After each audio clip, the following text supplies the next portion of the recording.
Don Sikorsky said he was going to release him. That never happened. I mean, Yeah, I wonder why he never did. Maybe they told him he couldn't. well, who knows? Anybody affiliated with the police is trying to derail this case. And, I think to an extent he wants to see it solved. I think there are a bunch of people to an extent who want to see it solved. I made a film called Minnesota, the Modern Day Selma. I was in Minnesota when the buildings were on fire in the aftermath of the George Floyd murder. And I got to tell you, there were the stories of all those kids that were murdered by the police. And it's compelling when you hear these stories. And, you got the police. We got to have police, but we got to have good police. We don't need people like the Compton PD. We need officer friendly. And unfortunately, our entire police force nationwide has really good cops and really bad cops. And we got to ferret out the bad cops. And I've been about that my whole life. Whether it was the federale over in Mexico, whether it was the George Floyd thing, that cop, Derek Chauvin, did not need to have his knee on George Floyd. That whole thing was reprehensible to me. And that goes on in our neighborhoods. Oh, it does. It 10 does. times, not once a day, 10 times a day. And the worst cops are the ones like Reggie Sr. and Reggie Jr. I mean, honestly, they're running drugs. They're, and we're talking about a convicted drug trafficker, money launderer with Reggie Jr. Like a federally convicted. Yeah, federally convicted. To be sitting up on the goddamn seaside panel talking to rookie cops. And wait a minute, why do they let him come talk there? It's like, honestly, it's because they got their own corruption inside that department. And there's a certain element that just wants to turn a blind eye to all of the malfeasance that happened at Compton PD. They want to turn a blind eye to it. But, it's got to get rooted out at some point. We got to have good cops. We need good cops. When something goes wrong in a neighborhood, you got to be able to call the police and you got to be able to get some help. You know how much stuff Reggie said on that, and it was contradicting itself to others. Yeah. No, the whole thing is sick. The whole thing is sick. It really, really, really burns me up that Las Vegas is letting him lead the investigation. That is burning me up. You have no idea. Well, they let him leak what they're going to do next. They let him come out on bomb first and say, okay, we're going to raid KVD's house. And he knows about it before it happens. Okay, now that we're going to do this. And he knows about it before it happens. So, it's almost like he said he's working with them. He said he's been working with the police. Yeah. And since, before KVD got arrested, like his job was to get KVD arrested, basically, the kind of way he was insinuating that he says on that panel, he'd been working with the police, and part of what he was doing was encouraging KVD to get out here and get on these platforms. And he was the one that connected them to these platforms to get them to get out there so they can go ahead and arrest him. Yeah. Well, Gordon Martins, who ran for sheriff a number of times and worked at Las Vegas Metro Police, said, do you think that they were involved in the murder of Tupac? He said the police were involved. And that's what he said. There are no secrets in a police department. So if Las Vegas PD was involved in the murder of Tupac, then they are conflicted and should not be investigating this case either. They have a conflict of interest. And Gordon Martins is now dead. And he said that they were involved. Compton PD, he said, you can get anything you want in Vegas as long as you got money. And with Death Row Records, one thing we know, there was money there.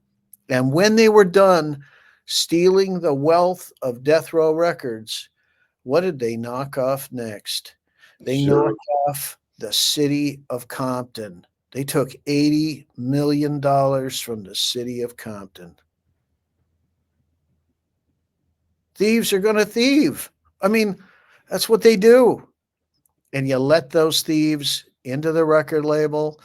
And then they thought, well, let's push out the mayor. Let's put our DA, who is Reggie's patrol partner, in as Right. the mayor. And $80 million went missing in the city of Compton. You can't make this shit up. And Compton was dirty, boy. oh yeah, and 6 police helicopters. What do they need 6 police helicopters? They got to move the dope. This town, What's that? I say in that little ass space, they need 6 helicopters.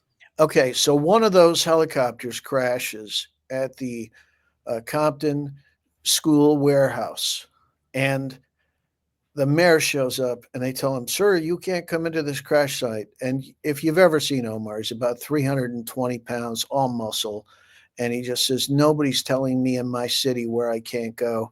And he pushes his way through the police line and goes in and sees the debris field, that there's cocaine strewn about the debris field. So we know what was going on with those helicopters. They were hauling the cocaine in those helicopters. That's crazy. Yeah. You can't make this stuff up, man. Wow. And I've been down in Compton. I worked on 9 campaigns down there. You know, I put out 2,000 postcards of who killed Bobby Finch in there.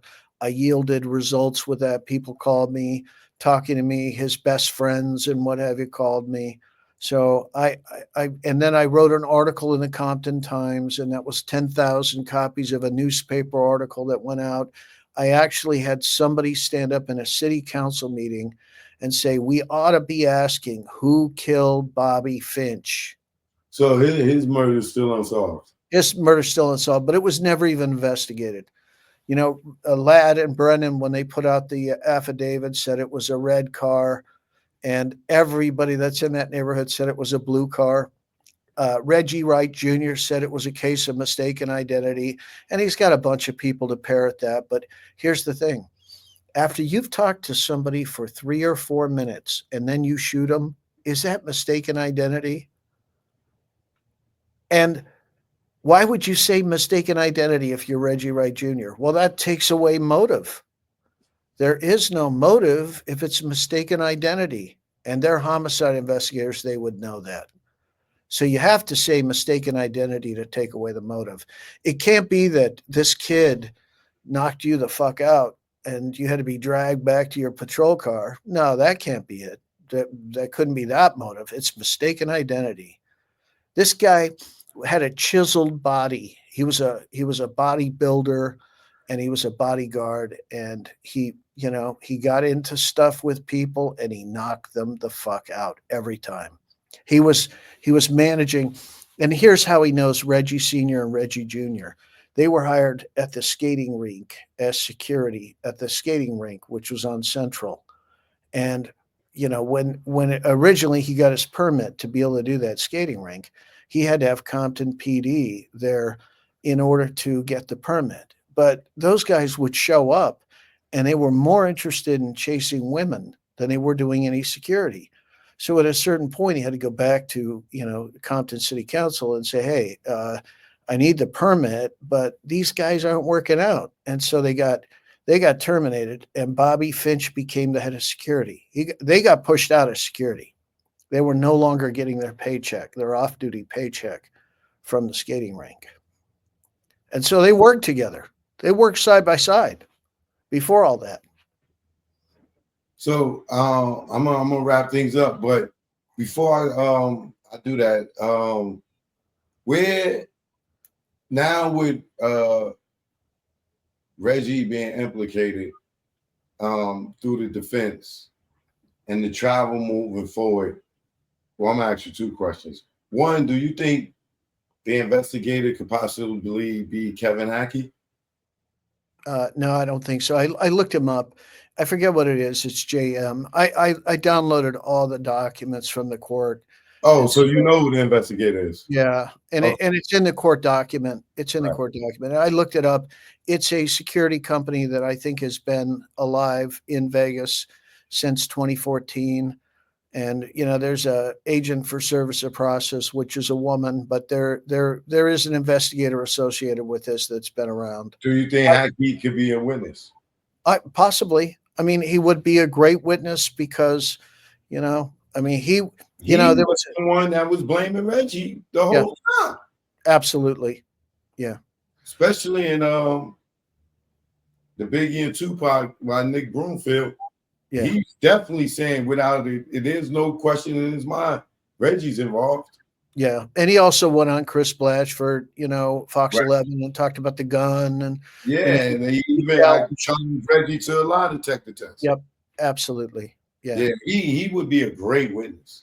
He'd be a great witness. I don't know Kevin. I've talked to him once, I think on the phone, just briefly, but there's so much stuff out there on Kevin, and Kevin has done amazing things. He had a security company. I think he sold it.